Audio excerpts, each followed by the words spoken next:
नमस्कार, खबरों की खबर में आपका स्वागत है। मैं हूं संकेत उपाध्याय। आज अरविंद केजरीवाल ने एनडीटीवी से एक खास बातचीत की जिसमें तमाम मुद्दों पर बात की। दिल्ली की एक्साइज पॉलिसी से लेकर मनीष सिसोदिया पर, अपने मेक इंडिया नंबर 1 मिशन से लेकर के भारतीय जनता पार्टी के बारे में। लेकिन इन सब के बीच में एक बात जो कि अनोखी लगी, नई लगी, उस पर आज हम चर्चा करने जा रहे हैं और वो ये है कि अपने मेक इंडिया नंबर 1 मिशन के बीच में अरविंद केजरीवाल अपने आप को 2024 में कहां पाते हैं। क्या वो अपने आप को एक जो समूची विपक्षी एकता को लेकर के जो मुहिम चल रही है उसका हिस्सा पाते हैं या नहीं, ये सवाल हमने उनसे पूछा और उसको लेकर के उन्होंने एक ऐसा जवाब दिया जिससे ये चीज स्पष्ट हो गई है कि वो एकला चलो की नीति में विश्वास रख रहे हैं। ये एकला चलो उनके फायदे में होगा या उनके नुकसान में होगा और समूची विपक्षी एकता के लिए इसके क्या मायने हैं, कांग्रेस पार्टी इसको किस तरीके से दिखेगी। और ऐसे में भारतीय जनता पार्टी के संदर्भ में जो विपक्षी लोग, विपक्षी पार्टियां ये आरोप लगाती हैं कि वो बीजेपी की बी टीम है, उस पर कितना फर्क पड़ेगा, इस पर भी उन्होंने जवाब दिया। आइए आपको सबसे पहले बताते हैं कि क्या उन्होंने बोला। तो मेक इंडिया नंबर 1 संदेश पर उन्होंने बोला, जब उनसे सीधे सीधे सवाल पूछा गया कि उनका गठबंधन किससे होगा, तो अरविंद केजरीवाल कहते हैं कि मेरा गठबंधन तो 130 करोड़ जनता से है। एक साफ संदेश कि वो अकेले चलेंगे और 2024 में फिलहाल अभी की जो परिस्थिति है उसमें किसी के साथ गठबंधन नहीं करेंगे। नेताओं को इकट्ठा करने से देश नंबर 1 नहीं बनेगा। 130 करोड़ लोगों का गठबंधन बनाने से देश नंबर 1 बनेगा। मैं किसी के खिलाफ नहीं हूं, पर जोड़ तोड़ की सियासत समझ नहीं आती। अगर स्कूल अस्पताल बनवाने हैं तो मुझे बुलाइए। हर रोज अखबार में खबर, यहां सरकार गिराई वहां विधायक खरीदे। ये लोग 285 विधायक खरीद चुके हैं। हमारे विधायकों के लिए 20-20 करोड़ का ऑफर दिया। क्या ऐसे देश आगे बढ़ेगा? ये पैसा कहां से आ रहा है? रोज जनता को लूट रहे हैं। 130 करोड़ लोगों का गठबंधन बनाएंगे। यानी कि अरविंद केजरीवाल ने स्पष्ट कर दिया है कि उनका गठबंधन न एनसीपी से है, न कांग्रेस से, न बसपा से है, न सपा से, न और किसी दल से है, न जेडीयू से है, न आरजेडी से, न केसीआर से है, न डीएमके से। उन्होंने आज इस कार्यक्रम के माध्यम से ये बोलना चाहा है कि उनका गठबंधन जनता से है। लेकिन क्या ये जो प्रयास वो कर रहे हैं, जो प्रयोग कर रहे हैं, ये कामयाब होगा 2024 में, या फिर उनको यही आरोप दोबारा झेलने पड़ेंगे कि वो बीजेपी की बी टीम है? आइए इसी पर अपनी चर्चा शुरू करते हैं और मैं अपने मेहमानों का स्वागत करना चाहता हूं। मुदित अग्रवाल प्रवक्ता हैं कांग्रेस पार्टी के, आलोक वत्स नेता बीजेपी के और रीना गुप्ता प्रवक्ता हैं आम आदमी पार्टी की। रीना गुप्ता, मैं सबसे पहले आपसे शुरू करना चाहता हूं। तो क्या इस बयान से, जो उन्होंने एनडीटीवी को इंटरव्यू दिया जिसमें उन्होंने बोला हमारा गठबंधन 130 करोड़ जनता से, क्या हम ये माने कि अरविंद केजरीवाल ने स्पष्ट कर दिया है कि आम आदमी पार्टी किसी भी दल से गठबंधन नहीं करेगी? संकेत जी, ये तो बिल्कुल केजरीवाल जी ने स्पष्ट कर ही दिया था आज, और पहले भी कई बार बोल चुके हैं कि हमें ये जोड़ तोड़ की राजनीति, ये गठबंधन की राजनीति नहीं आती। और जहां तक ए टीम बी टीम का सवाल है, वो तो संकेत जी बहुत क्लियर हो चुका है कि पिछले 7-8 साल में जो 285 एमएलए खरीदे गए हैं उसमें से 200 एमएलए तो कांग्रेस के ही हैं। तो अगर आप कांग्रेस को वोट देते भी हैं इस देश में तो क्या होता है, कांग्रेस के एमएलए बिक के सीधे भारतीय जनता पार्टी में चले जाते हैं। और एक सिर्फ आम आदमी पार्टी है जिसका कोई एमएलए आज तक बिका नहीं है। संकेत जी, पंजाब में कोशिश की जा रही है, दिल्ली में कोशिश की जा रही है। तो ये हमें कांग्रेस में और भारतीय जनता पार्टी में कोई खास नजर नहीं आता। दोनों पार्टियों में भ्रष्टाचार है। दोनों पार्टियों में यही है कि नेता अमीर होते जा रहे हैं, देश गरीब होता जा रहा है। नहीं तो अगर आप देखिए कि पिछले 75 साल में मोस्टली ये दो पार्टियां जिन्होंने देश पे राज किया है। तो अगर आज की तारीख में भी हमारा देश नंबर 1 नहीं है, हमारा देश भुखमरी इंडेक्स में इतना आगे है, क्यों ऐसा होता है कि हाईवे बनने के अगले हफ्ते ही बह जाते हैं? क्यों ऐसा है कि आज भी इतने ऐसे स्टेट्स हैं जहां पे बच्चों के पास ढंग के स्कूल नहीं है, अस्पताल नहीं है? तो ये दो पार्टियां जो 75 साल से राज कर रही हैं, अगर ये इतनी मूलभूत सुविधाएं देश में मुहैया नहीं करा पाई तो इन पार्टियों का क्या फायदा है? यही कारण है कि अरविंद केजरीवाल जी ने आज बिल्कुल क्लियरली कहा कि हमें कोई जोड़ तोड़ की राजनीति नहीं करनी है, हमें कोई गठबंधन नहीं करना है। और जनता हमें एक्सेप्ट करती है, हमारा मैसेज जनता तक जाता है नहीं जाता है वो 2024 में देखने की बात है। लेकिन आज की तारीख में अगर मोदी जी को, भारतीय जनता पार्टी को कोई टक्कर दे सकता है तो वो सिर्फ अरविंद केजरीवाल है। लेकिन आपको नहीं लगता है कि ये सुनहरे सपने हैं?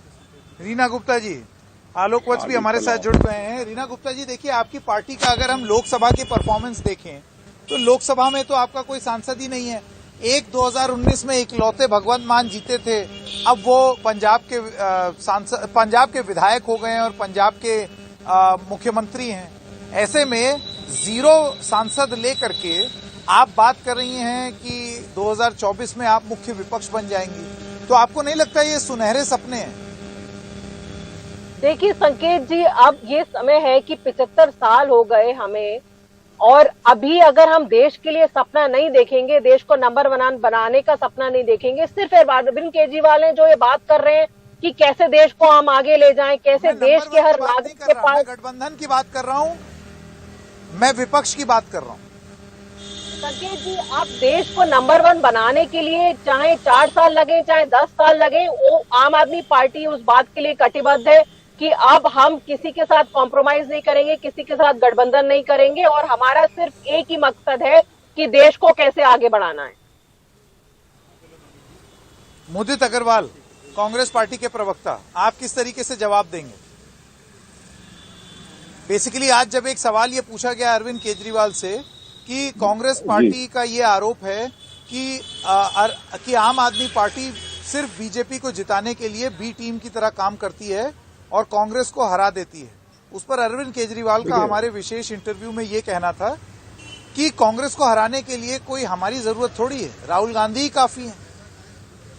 देखिए, केजरीवाल जी से तो कुछ भी बुलवा लीजिए। देखिए, दिल्ली को पेरिस कौन केजरीवाल जी बना रहे थे? किसी और ने कहा था। ये जो नंबर 1 है ना, इंडिया नंबर 1 बनाएंगे, ये इनके लिए सिर्फ चुनावी स्लोगन है। इनको ना हिंदुस्तान से मतलब ना दिल्ली से मतलब।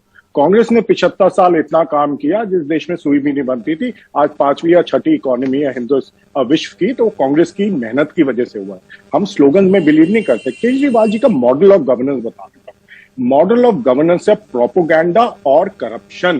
प्रोपोगेंडा कैसे? जो 600 करोड़ एड बजट है दिल्ली सरकार से जो जाता है, वो ये अपने प्रमोशन का भी जवाब नहीं देते।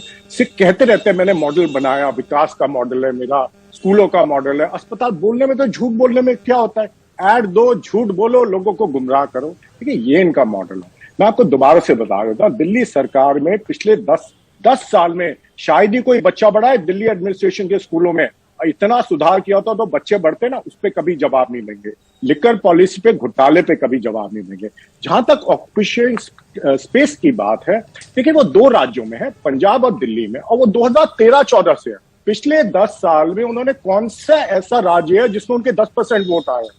आपको पता होगा, मीडिया का इस्तेमाल करके इन्होंने ऐसा प्रोपेगेंडा बना दिया था कि उत्तराखंड में और गोवा में बीजेपी और केजरीवाल जी का मुकाबला है, जबकि उत्तराखंड में सिर्फ 3% वोट मिले, गोवा में सिर्फ 6% वोट मिले, लेकिन माहौल ऐसा बना दिया। तो देखिए, ये मीडिया का इस्तेमाल करते हैं और सिर्फ प्रोपोगेशन करते हैं। माहौल बनाने, माहौल पार्टी, ये आपका आरोप है। मैं रीना गुप्ता के पास इससे पहले कि वापस आऊं, आलोक वत्स, आप किस तरीके से देखते हैं इस बात को?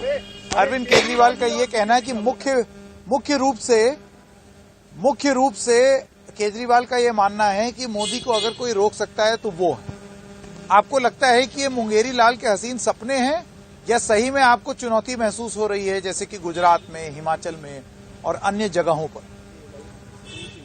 देखिए संकेत जी, हम तो चाहते हैं कि 2-4 और केजरीवाल पैदा हो जाए, तो हमारा रास्ता वैसे ही साफ हो जाए, सुगम रहेगा। एक तरफ राहुल गांधी है, अब इन्होंने अनाउंस कर दिया कि हम कोई अलायंस नहीं करेंगे। मुझे लगता है नीतीश कुमार, अखिलेश यादव, ये सब जो मिलकर कह रहे हैं, वो भी हो सकता है अकेले ही किसी राह पे चल दे। तो एक कहावत है कि इस तरीके का जब माहौल बनेगा तो आपको लगता है कि मोदी जी को कोई टक्कर देने की स्थिति में होंगे ये लोग? ये हर आदमी की अपनी प्रबल, वो तो मैंने उसी दिन आपके चैनल पे बोला था जिस दिन पंजाब जीत गए कि अब केजरीवाल जी को किसी कीड़ा ने काट लिया है, अब ये प्रधानमंत्री का सपना देखने लग गए और ये पूरा देश भ्रमण करेंगे। उस सबसे कुछ नहीं होने वाला है। पहले लिकर पॉलिसी में पहले दो जो इनके हेल्थ मिनिस्टर जेल में है, पहले उन चीजों को सॉल्व करके लोगों के सामने लाएं। लिकर पॉलिसी में जितना घोटाला हुआ है उससे अभी ये वंचित नहीं हुए हैं। अभी वो चल रही है सारी कार्रवाई। किसी भी दिन इनके लोग जेल के सलाखों के पीछे जा सकते हैं। उनका ये कहना है कि ये जो भी लिकर पॉलिसी है इसमें आइए गिरफ्तार कर लीजिए, अगर कुछ दोषी हो तो। वो कह रहे हैं गिरफ्तार कर लो, साबित करो, गिरफ्तार करो। ये सारी तहकीकात चल रही है, जब सबूत हाथ में लगेगा तो गिरफ्तारी भी हो जाएगी। अभी तो अरे तो बिना सबूत के ही, अच्छा तो फिर अगर ये बात है तो क्या आपने बिना सबूत के ही हवा बना दी? यही तो उनका आरोप है, नहीं बनाई कि हवाई कार्रवाई।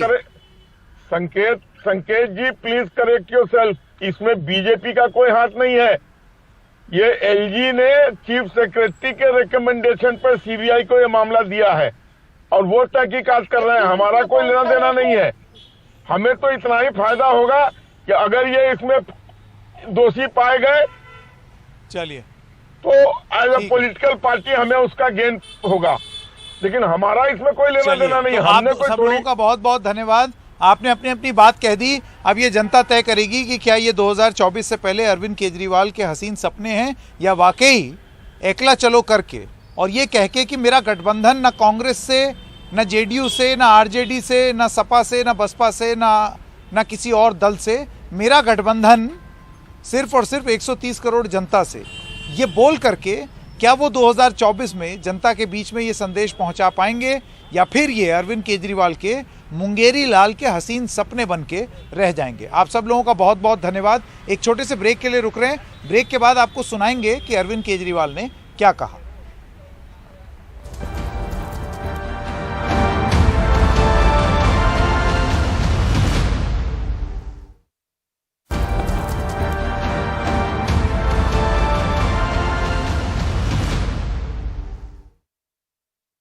Does Mr. Kejriwal find himself in an ekla chalo mode that you don't want to ally with anyone and push forward with your own इस ideas? देश के नेताओं को इकट्ठा करने से देश नंबर 1 नहीं बनेगा।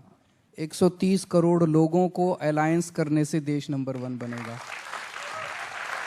मैं किसी के भी खिलाफ नहीं हूं, लेकिन ये जोड़ तोड़ की राजनीति, ये अलायंस, ये सब मेरे को समझ नहीं आते। ये राजनीति उनके जिम्मे। स्कूल बनवाने हो तो मेरे को बुला लो, अस्पताल बनवाने हो तो मेरे को बुला लो, सड़कें बनवानी हो, बिजली ठीक करानी हो, किसी की बिजली खराब हो गई मेरे को बुला लो, मैं ठीक कर दूंगा, आईआईटी का इंजीनियर हूं। लेकिन आप कहो ये अलायंस होगा, फिर ये सीट एडजस्टमेंट, ये सब मेरे को समझ नहीं आता जी, उनके भरोसे।